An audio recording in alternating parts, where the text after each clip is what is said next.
Hi everyone, I'm Chelsea and welcome to another edition of our Murphy Message. Installing the springs on the mechanisms can sometimes be a little tricky.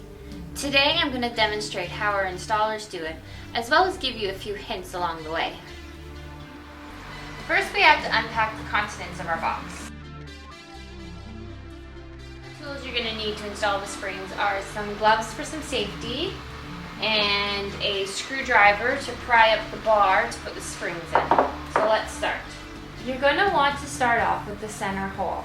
So you're going to count down the holes, 1, 2, 3, 4, 5. Take your spring, put it in that hole, flip it up and over, and then you're going to count down on the other bracket, 1, 2, 3, 4, 5, to make sure the spring aligns. You're going to next take your screwdriver to pry up the bracket and then put the spring into place. And now you have your first spring. And then continue on with the rest of the top brackets. Once you've installed the first spring in the center, continue on with the springs above that one.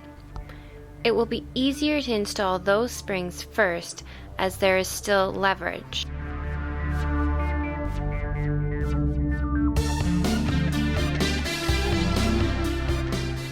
Once you have installed all of the top springs, turn the mechanism around and continue on with installing the remaining of the springs. If you are unsure of how many springs to install, refer to the table outlined in the instructions. If you are still unclear of how many springs to install, put more on rather than less, because once the mechanism is mounted to the inside of the cabinet, it will be easier to remove a spring rather than add an additional one. It will take about 1 to 2 minutes to install all 9 springs into the mechanism. Like us on Facebook and follow us on Twitter, and don't forget to pin us on Pinterest. I'm Chelsea, and that has been our Murphy Message in a Murphy Minute.